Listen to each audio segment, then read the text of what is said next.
Hi, everyone, and welcome to episode 88 of the Tick Bootcamp podcast. The title of today's interview is Summer Succulence. My name is Richard Johannesson. And I'm Matt Sabatello. Today's podcast guest is Summer Succulence. Summer Succulence is a 24-year-old social media influencer from Orange County, California. Ms. Succulence was a 15-year-old high school student when she first started to experience the symptoms of her tick disease. She had the flu twice and became so fatigued that she couldn't make it through a full day of school. She went from being a straight-A student to not being able to comprehend the words in her textbooks. She had to drop out of high school during her sophomore year. Unfortunately, Ms. Succulence was also forced to give up two of her passions, art and makeup. Ms. Succulence saw more than 50 doctors, and not one of them tested her for Lyme disease until she went to a Lyme disease clinic. When first diagnosed, she received IV antibiotics, but recently she feels that her body is too sensitive for treatment. Whenever she tries to treat her Lyme and her co-infections, she ends up hospitalized. Despite this, Ms. Succulence aims to help others through social media and wants everyone with Lyme disease to know that their healing paths may be different, but they shouldn't be discouraged by their journey. Hey, Summer, welcome to the podcast. Hey, thank you for having me. We're really blessed to have you, Summer. We're really excited to have Summer Succulence on our program today. So, Summer, can you share with our listeners a little bit about your background? Yes. So I grew up in Orange County, California, and I currently still live there.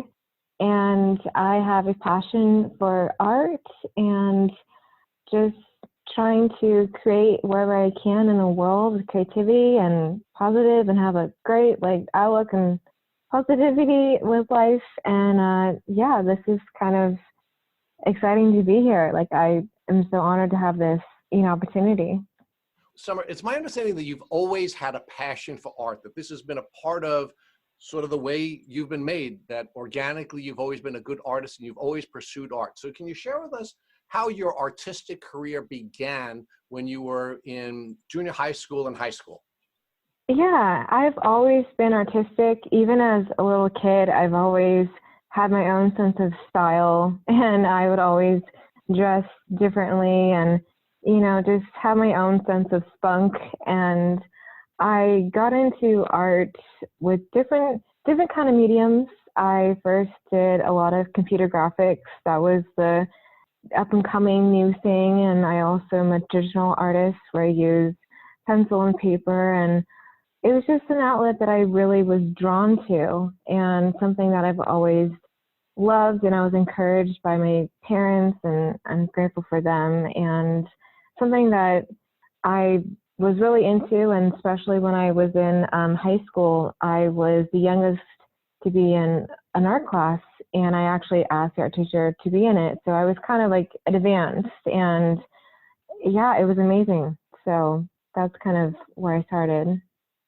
Can you share with us when you began to show the symptoms of what you now know to be your tick disease? Yes.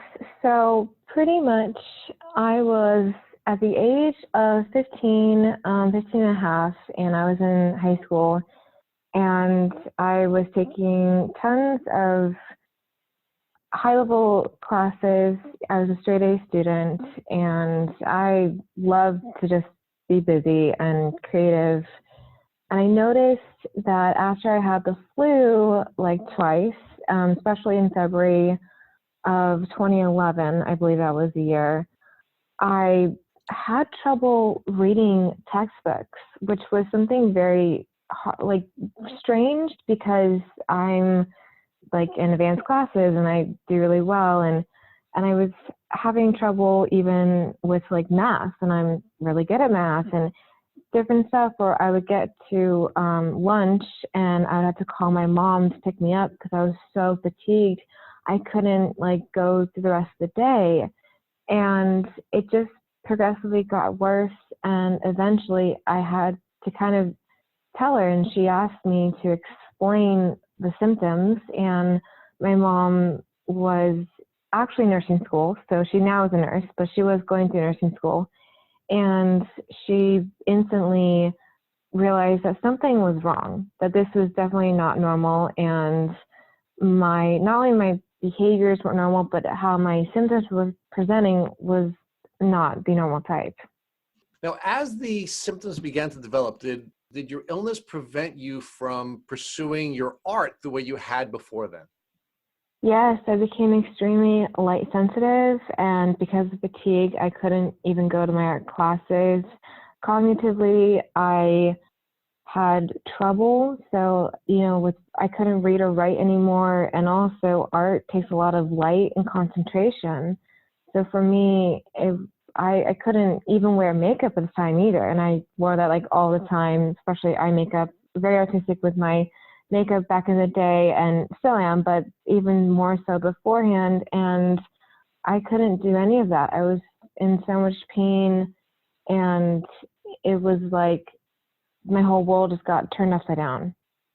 Can you share with us why you were unable to wear the makeup that you had worn before? Was it because it was physically painful for you to touch your face, or was it for some other reason?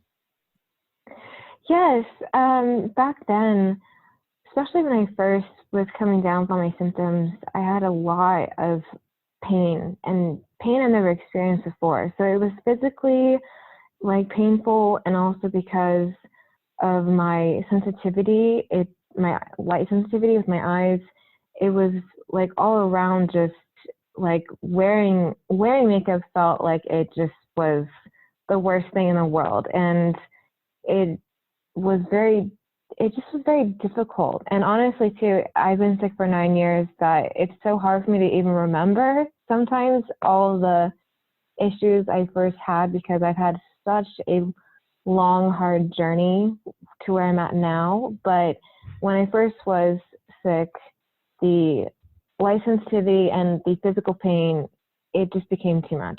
So I decided just to not even deal with it. And I wanted to try to get better, but that clearly did not help. I did not do anything. So Summer, when you were in this range of 15 or 16 years old, what were you dreaming of doing for a career? What were you dreaming of doing for your educational pursuits? I have always loved, of course, art. So I wanted to become like a special effects artist, either for doing makeup, like really cool, like horror movies, like prosthetics, or even going into like video game design. I'm totally love video games and all that kind of stuff, or even special effects for movies and like CGI, or even like a chemist and to create my own like makeup myself. So did you have a plan to go on a particular educational path, either some kind of a trade school or a particular type of college? Yeah, I most likely would have gone to an art college and then see kind of where my options were from there, and see what avenues I liked best or which ones were right for me. So yeah, definitely art college is where I would have gone. So Summer, what did you know about ticks and tick diseases around this time when you first started showing these flu symptoms?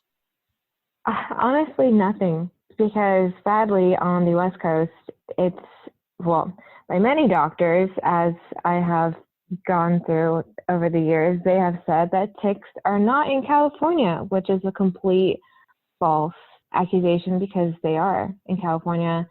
So I honestly had no knowledge. I was first diagnosed with chronic fatigue syndrome, and I didn't even know what that was.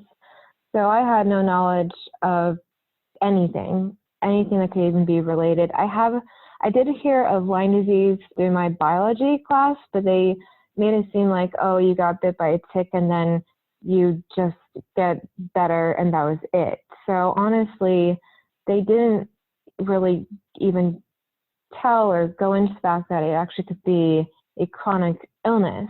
So I very little knowledge. Do you ever recall having been bitten by a tick at any time in your life?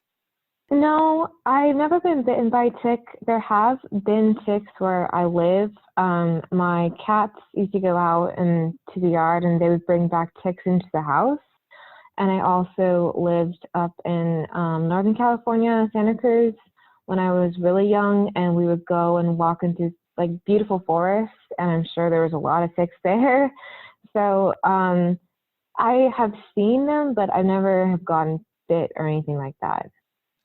I'd like you to just sort of build out for us how your illness is beginning to develop and what impact it's having on you socially. So you shared with us that your mom was in nursing school and you and she are working together to try to get a diagnosis. And I'm wondering how this is affecting you with your friends and other family members. As you're getting sicker and sicker, are you losing the ability to interface with your friends, and what impact is that having on your social relationships? I pretty much had to drop out of school, and I had to drop out of high school, and I was a sophomore. And like in an instant, it was like I just became super isolated from everyone and everything. And of course, I also was going through a lot, and I was really sensitive to light and sounds. I still am, but I've now adjusted to it. But in the beginning, it was very difficult to explain, to get people to understand. Especially family members would ask me like, oh, so when are you going back to school? And I'd be like, I can't go back to school, and I can't do certain activities. I can't do what I want to do. And I would look normal to them. And especially because I have purple hair, and, I have my own style still, and, I don't look quote unquote sick. People really didn't understand what was going on. And yeah, every friendship I had, I pretty much lost. And it was really difficult. The only really person I have is my mom. Now, were there other family members other than your mom? And I do want to talk with you about your mom in a little more detail, but were there other family members who also began to stop interacting with you so that you would feel not only isolated from friends, but also from extended family? Yeah, I think, yeah, definitely. I have a small family, and ironically, all my family lives in Orange County.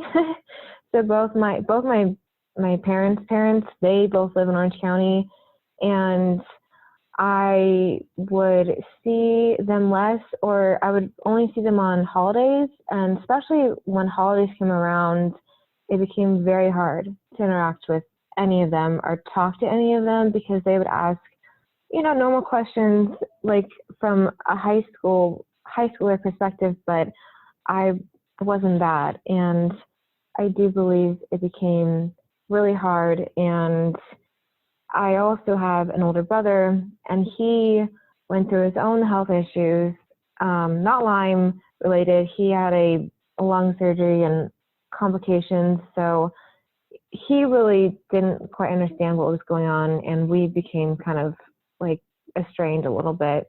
So it impacted my home family. Now, as you became more isolated from both your friends and your family, did you begin to doubt yourself? Meaning, did you doubt whether or not you were really sick or that you had something else going on?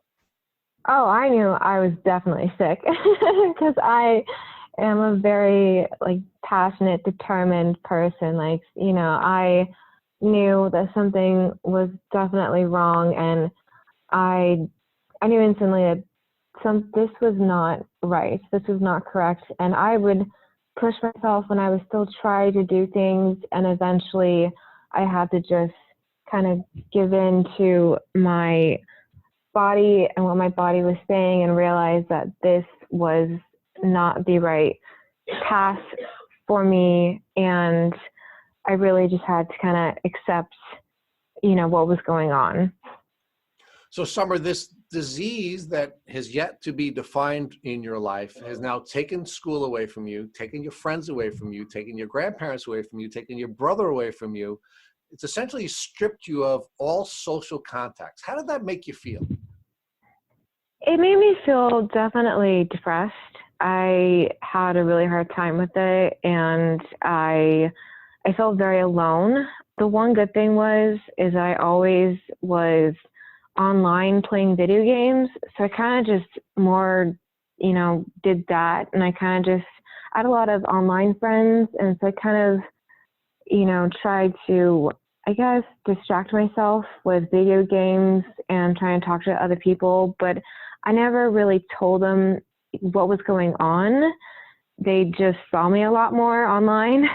So I was really just trying my best to not focus on what was around me in front of me, but really tried to almost go into the online world and get kind of lost in that because no one in front of me really was there. So, Summer, let's talk about your relationship with your mom. I think it's wonderful that she was going through her nursing program at the same time that you were sick. And I'm assuming because she was going through what she was going through educationally and you were going through what you were going through medically, it allowed the two of you to develop more of a bond than you had before. Yeah, so funny enough, my mom has always called me her barnacle. So we've always been close.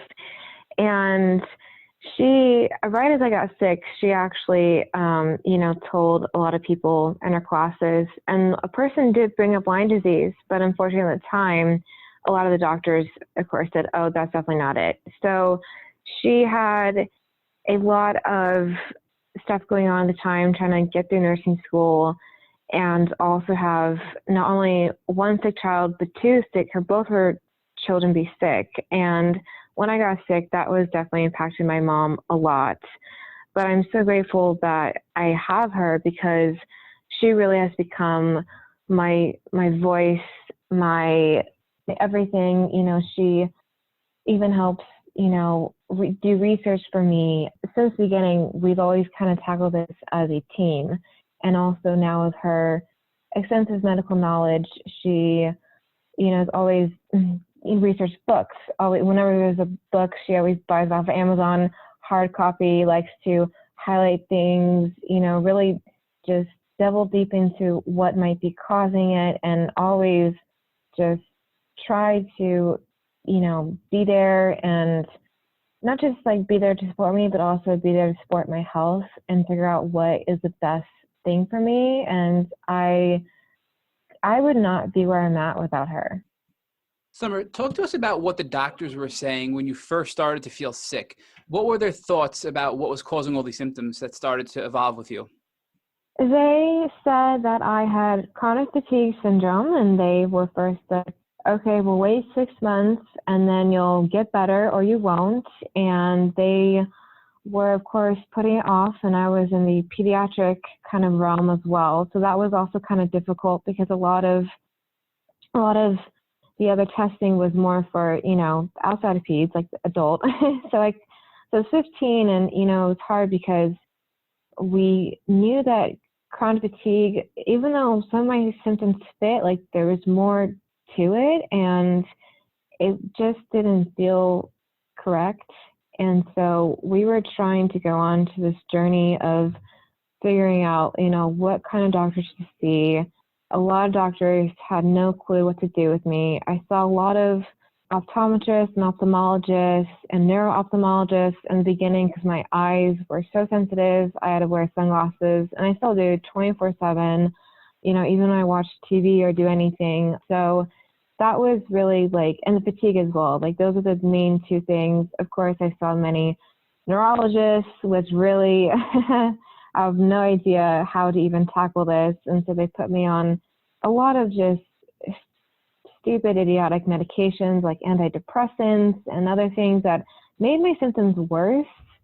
And so at first, it was very much like, okay, yes, you're very sick. And I even saw not a psychiatrist, but a cognitive kind of therapy. And they even said that they could tell that there was something wrong in the findings with my cognitive, what was going on, between my eye problem, my sensitivity, cognitively, they could see it on testing and they could see it. But then, of course, they would also say, oh, maybe it's psychosomatic or something, she's crazy. Summer, how did your symptoms progress from the time you were 15 as you went through your high school career? Yeah, my symptoms kept getting worse and worse, and I still think that each year they still kind of get progressively worse. I haven't really had a period so far of things getting better. I just have had periods of just accepting the pain and just getting through it. So, I was able to do, some stuff back when I was 15, but now there's stuff that I can't even do now. So I think that it's been hard. I also, before I got sick with the Lyme chronic fatigue symptoms, the Lyme, I did get diagnosed with dysautonomia. And so I already was having some issues with my autonomic system. And so that was a whole other component that they kind of researched into, was POTS, or orthostatic intolerance. And I did get a positive tilt table test when I was, I think, like 18, around that age. So I kind of had some other symptoms along with it that also got worse. Like my POTS got a lot worse. I noticed I couldn't stand for long periods of time, and I would get really, even more sick, and just different symptoms would just kind of be heightened that I noticed a little bit before I got sick, but then definitely when I was sick at 15, they just got worse. And that's when doctors really started taking note of like, oh, you might have this or you might have that. And so there more and more diagnoses just kept happening each year that I kind of had my Lyme spiral, as you say. Summer, what symptoms were you experiencing from POTS? Can you talk to us about what POTS is and how it made you feel? Yes. So POTS, or orthostatic intolerance, is pretty much when your blood will pool in your legs and your body cannot shunt it up to your brain. So your brain kind of loses like all the blood and you can collapse. And for me, I would always stand and I would get kind of nauseous and sometimes like really clammy and hot, and I couldn't breathe. And I didn't realize that was it, because I even felt that at age 13, before, age of 15, but then it got worse as I got progressively more sick. And at first, the doctors didn't want to believe me. They didn't believe that I would even have it. And so they did a tilt table test. And even during the test, they were not monitoring me. They just didn't believe it. They were thinking that I was, just, oh, there's no way. Like, you're so young. You don't have, crazy symptoms. You're fine. And the tilt table test came back positive that I did have it. And the doctor actually apologized to me, the cardiologist. She apologized because she thought I didn't. So it's kind of it's more about the cardiovascular system and how it just is not quite working correctly. And so I can't really stand for long periods of time, and I usually need to sit or else I'll collapse. Summer, can you talk to us what it was like to have a tilt table test? I think that's something that many Lymies go through, and some of us don't really understand what it is who haven't gone through that experience. Yeah, so for me, it was pretty traumatic. I'm not gonna lie. I was strapped down on the table for quite a long time, horizontal at first, and then when they finally tilted me up, I was tilted up for 30 minutes, but they were constantly doing my blood pressure, and I was hooked up to all these machines, and usually they have to like push some sort of medication to kind of help induce symptoms. But what this cardiologist found is that if you just waited like 10 more minutes after the 30 minutes, sometimes people will actually have the POTS symptoms. And so what happened was they waited like an extra 10 minutes, and I instantly went into the POTS symptoms of where my heart rate skyrocketed and my blood pressure dropped, and I like was in shock.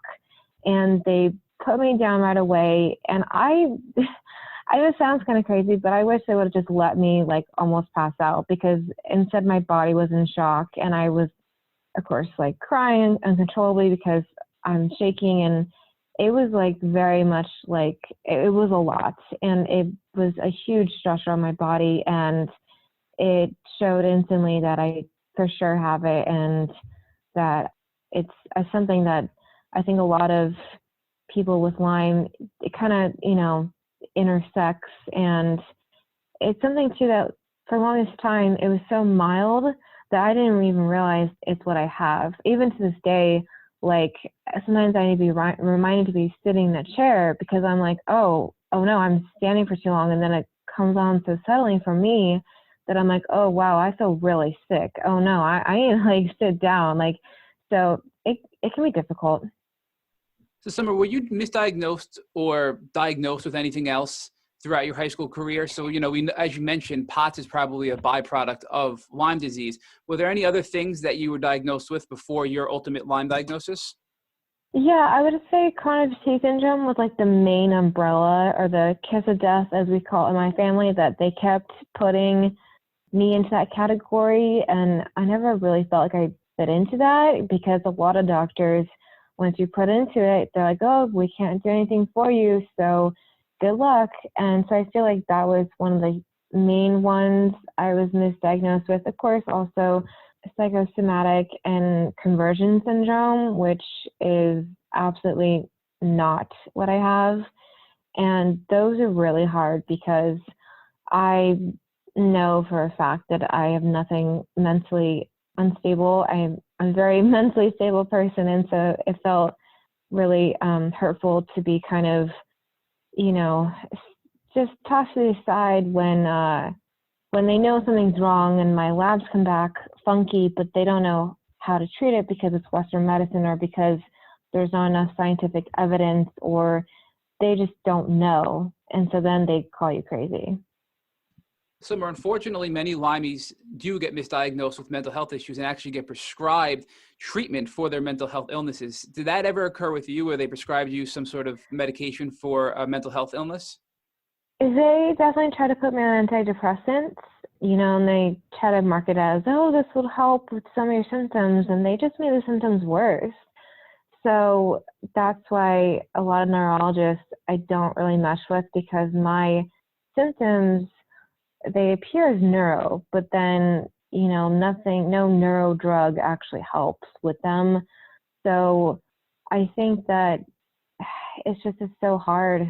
And I think that that's one of the hardest things is, they try to do good, but then of course they're actually doing more harm than good. And especially with my case, they thought I had anxiety disorder. They thought I had different issues, and especially with my collapsing, where I have really high heart rates. They thought it was a panic attack episode, and it's not. And I still have had my purple hair, and I have tattoos, and I look, kind of, I wouldn't say normal.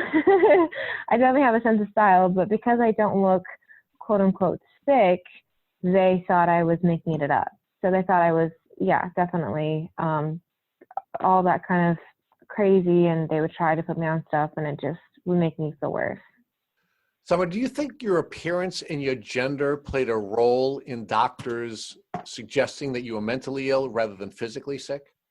Oh, completely. I would get, even when I first was sick, a lot of times it was hard for me to even walk, because I would get so fatigued, and I would hold on to my mom's arm, and I still do to this day sometimes when I'm really fatigued. And I would get just stares and glares in public. And then also, because I wear sunglasses everywhere and I have purple hair, people think I'm a diva, or they probably think I'm on drugs, or they probably think I'm, someone who's doing bad things and not actually, sick, or because I have a handicap placard and I am on disability at the age of 18 and I've never been able to work a job in my life, they give me looks. And definitely, especially if the normal outside world was already judging me, then the doctors were judging me 10 times more. And because I was so young and had symptoms, and they said, oh, well, you'll just grow out of it.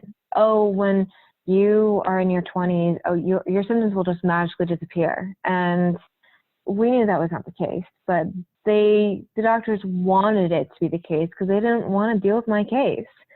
And especially since I, was not going to give up who I am, which is, my style, my hair, what I like, and everything like that, I just stay true to myself. And, if they judge me, then shame on them, because I knew that there was something really wrong. But Summer, I think that's a really important part of the story here that you're telling us, which is Everyone Mhm. abandons you other than your mom. Your extended family Yeah. abandons you. Your Yeah. school, your social contacts are gone. Now your doctors are mistreating you and misdiagnosing you, but you stayed strong and you stayed true to yourself. What advice would you give to other folks who are going through this journey about what they can do to stay true to themselves, even though the rest of the world, including the medical community, is doubting? I would just say is that always try to advocate for yourself. And even if someone like tells you the opposite, don't give up. Keep finding and searching for the correct answer. And you know it in your gut. Like, you know when there's something wrong. And you know when a doctor, for instance, would be really nice to me in the beginning, and then I would do lab, like blood work done, lab work done. And then when my lab work came back really puzzling, they then would almost turn on me and then be kind of almost like really harsh and kind of almost mean and judgmental, and then call it like psychosomatic. And just always remember of how you first were treated, and then how quickly it changes when someone feels like they do not know, or they feel like they're stupid because they don't understand it. And that makes people almost like lash out. And always remember that it's not you, it's just the other people not understanding.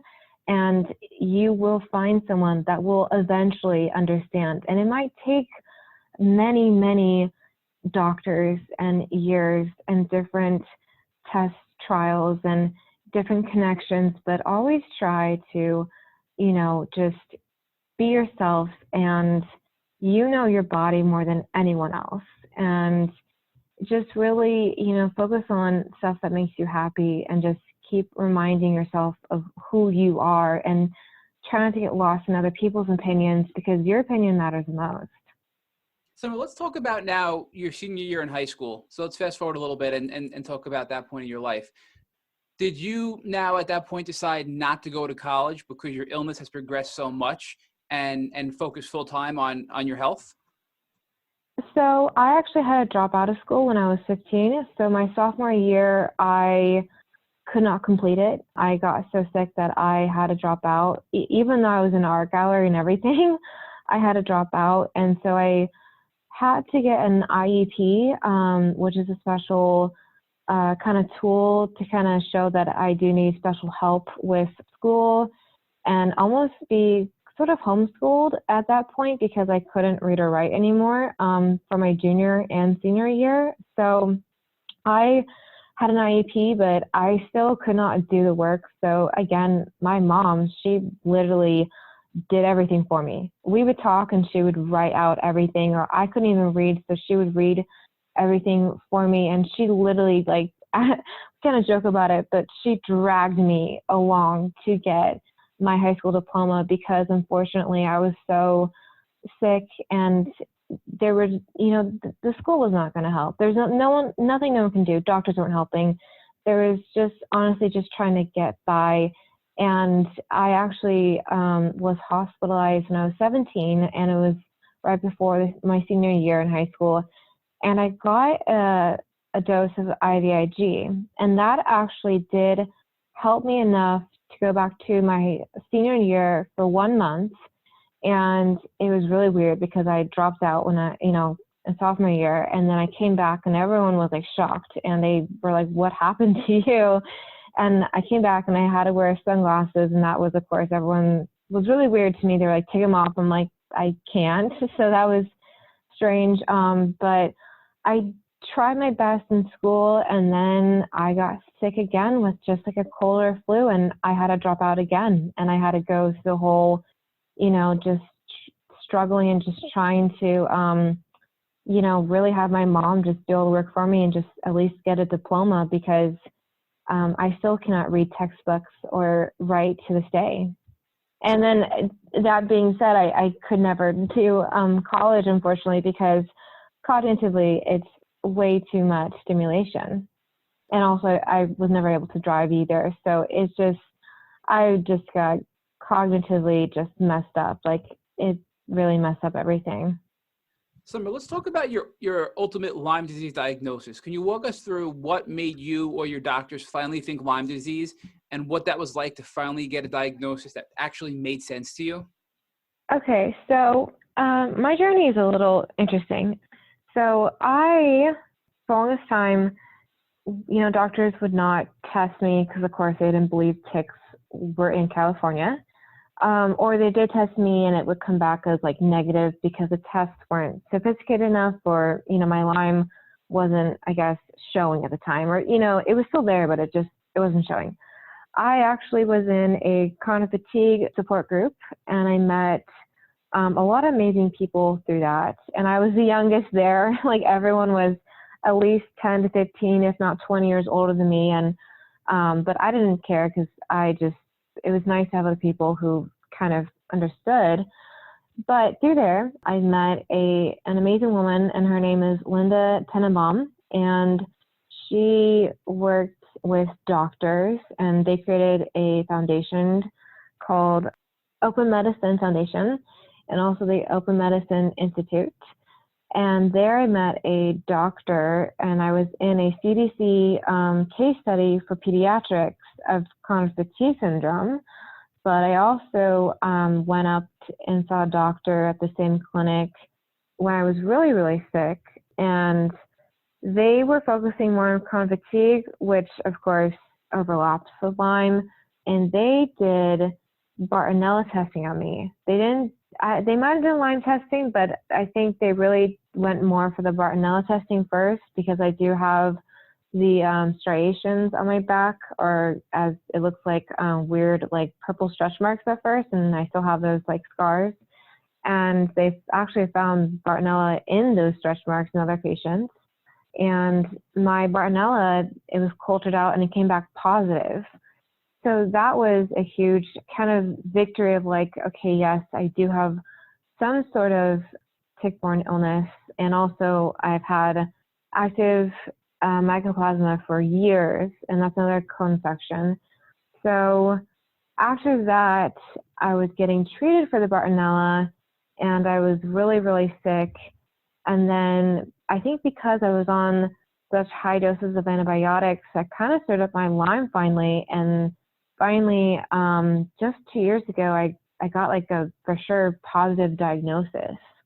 So it's been quite a journey. It took me like 7 years to finally get like a positive, like concrete, like, yes, you have Lyme. What I'm a little confused about, Summer, is they tested you for the Bartonella based on, I guess, their clinical observations, but then didn't test you for the Lyme for a couple of years. Why did they wait so long to test you for the Lyme disease when you clearly already had another tick disease? I think they did test me for the Lyme, but it wasn't cultured. It just was a basic test. And so none of the testing came back positive, or I think only a couple of the bands came back positive. So they didn't think that it was concrete enough to say I had it.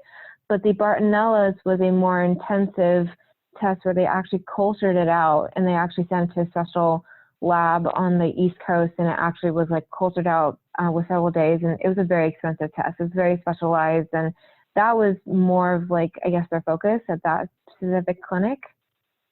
So you had your Bartonella diagnosis, you ultimately get your Lyme diagnosis. And what I'm now interested in exploring with you is how that changed things for you socially, meaning, did you now have the ability to speak with your friends and tell them what was going on with you? Did you have the ability to now speak with family members who were no longer being supportive of you, to let them know what was going on with you, and now make it clear that you're not a crazy kid, that you're somebody who's physically ill?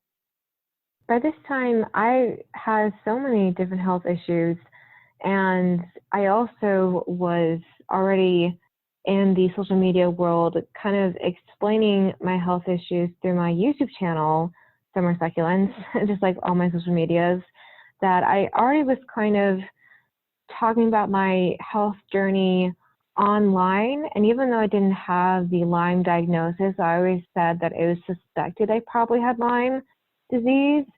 So I did finally say, look, I finally have it. It is a relief to have it, but it's also like a blessing and a curse, because like, oh no, like I do have this, like, and there's not really a lot out there to really cure it, or if it even is curable. And so I would say that with family members, they knew I was sick, but they still did not know Lyme. They still did not understand like how deep, especially chronic neurological Lyme actually is. And that's when honestly I would tell them to go watch like documentaries. And then I think they sort of got it, but it's hard, especially my grandparents, like they still don't get it. It's still something that's kind of foreign to them. They would get more of like when I would have episodes and I would be in the hospital because I collapsed or have different issues like that. They would understand more of those symptoms, but still the Lyme to them is just, old information or old facts that they've grew up with. So it still is kind of difficult to explain to people unless you're actually like physically around me daily. Summer, now that you finally have been diagnosed with Lyme disease, and 2 years prior you were diagnosed with Bartonella, can you walk us through what your treatment plan was at this point? Yeah, so after I got the cat scratch Bartonella, I had a pick inserted into my right arm at home with a mobile pick company called Big to Pick. I know, kind of interesting, but that happened. And because the doctor was in Northern California, which was like 9 hours away from me, he kind of prescribed all the very high dose antibiotics. So I was on IV antibiotics for extended period of time, also oral antibiotics. And I got very, very sick. And that's when, after that first episode, about like 4 or 5 years ago, I started collapsing, and I would try to walk a few feet, and then I just would get very tachycardic, or my heart rate would speed up, and then my blood pressure would drop, and then I would collapse. And so that became very difficult, because then after trying to get treated for the Bartonella, my body has now been very difficult with any treatment.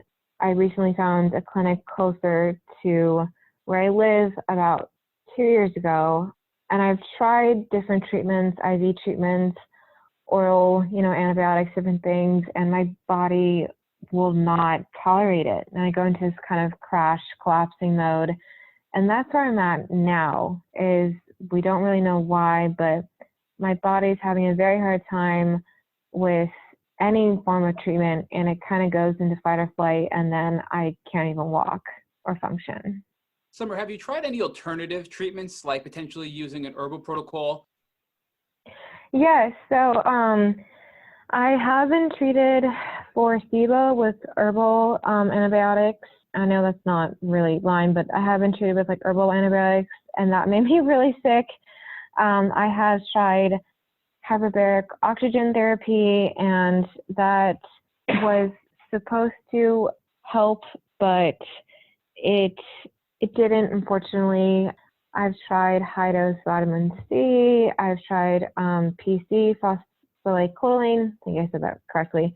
I've tried many herbal supplements to try and break down the biofilms of the microbes, and unfortunately I keep having a really high lactic acid and ammonia buildup, and then I'm hospitalized.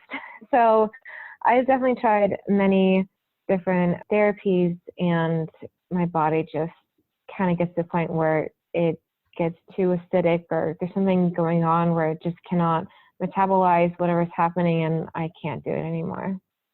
Have you tried anything to help alleviate your symptoms while you're going through this up and down and this journey to figure out what's going to work best for you? So have you tried anything like potentially CBD oil to alleviate your symptoms, or Alka-Seltzer Gold, which is an over-the-counter product that could help with some of your symptoms, or anything like that? No, I haven't tried, because I don't really have like any like pain, so I haven't tried CBD oil, and I haven't tried any of that. Like, honestly, like nothing's really even helped with my light sensitivity pain that I still have today.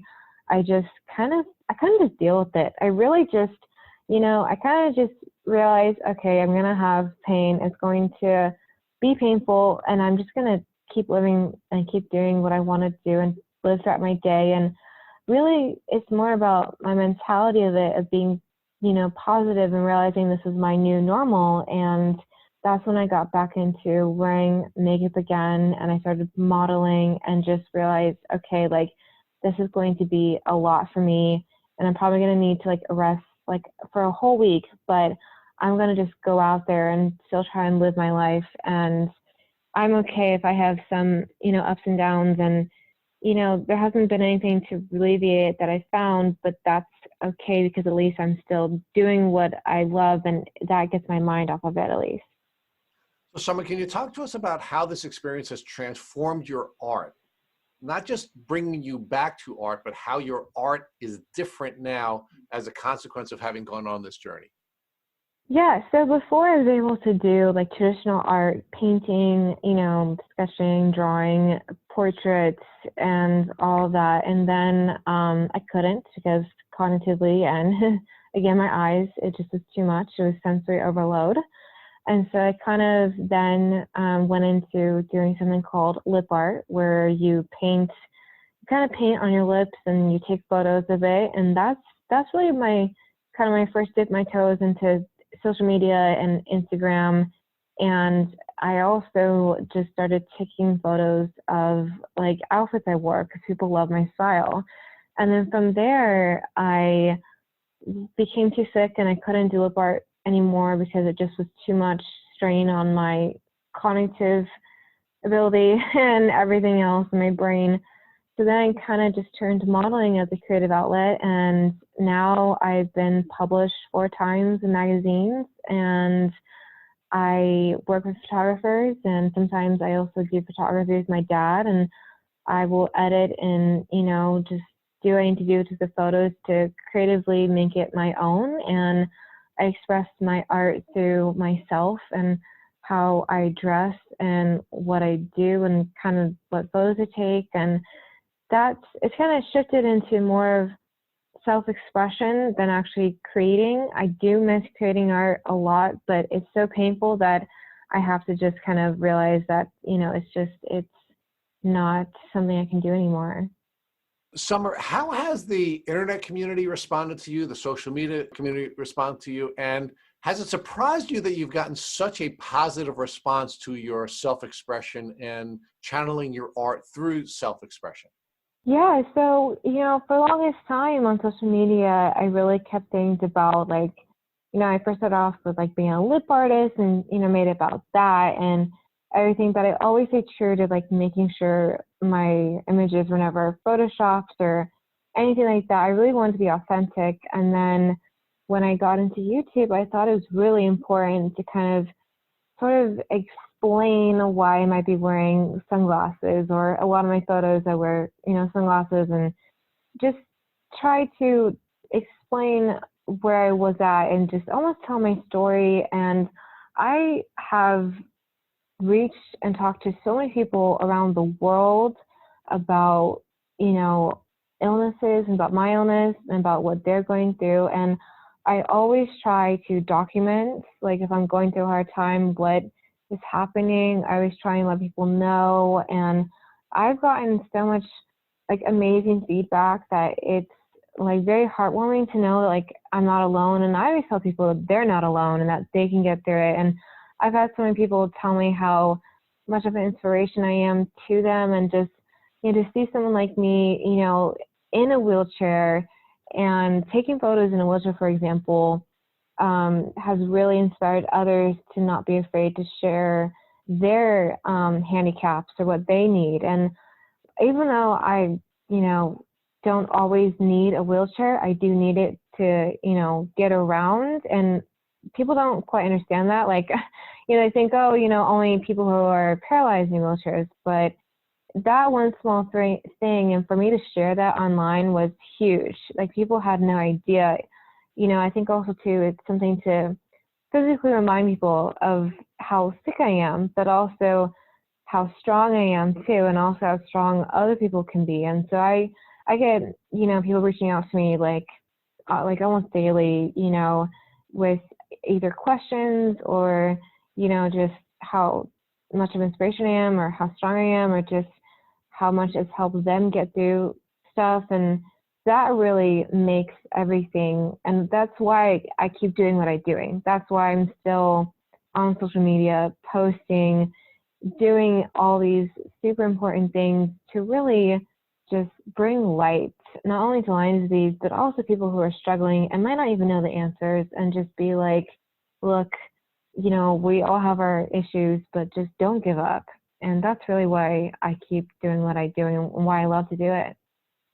If tomorrow a close family member of yours or a close friend of yours came to you and said, hey, I've just been bitten by a tick, what would you recommend that they do so they don't become as sick as you become? I would say definitely to get it checked out immediately, and to, of course, go right away to see someone, and also get educated. There's so many resources, and also just be educated and really go to a Lyme literate doctor first, and just, you know, kind of, I mean, of course, people are probably have to go to their primary care physician, but if that doesn't work out, then keep fighting for your health rights. And, you know, especially if your symptoms, you know, progressively get worse and you don't get better, or you get more fatigued, or you realize you can't do as much as you did before, don't just let that stop you. Like, keep trying to find answers, because sometimes, you know, there could be underlying illness or other issues that happen, and those could also be contributing. So I definitely would recommend just get on it as fast as you can and don't wait. Thank you for listening to the Tick Bootcamp interview with Summer Succulence. To our listeners, we have a call to action. First, if you'd like to learn more about Summer Succulence, please visit our Instagram page at Summer Succulence. Second, if you enjoyed this episode of the Tick Bootcamp podcast, please share it with your friends by using the social media buttons you see at the bottom of our post. Third, we here at Tick Bootcamp have created a Tick Bite Blueprint that has been inspired by the information that has been shared with us by past podcast guests. We urge you to visit our website at www.tickbootcamp.com to view the blueprint. We would appreciate it if you would contact us with any suggestions you have for improvements. Fourth, please don't forget to subscribe to this podcast on iTunes, Google Play Music, or Spotify to get your automatic episode updates of our Tick Bootcamp podcast. And finally, we thank you, our listeners, for your comments on our past podcast episodes. Please take a minute to leave us an honest review on iTunes, on Instagram, or on our website. We make it a point to read every single one of the reviews we get. Thank you for listening.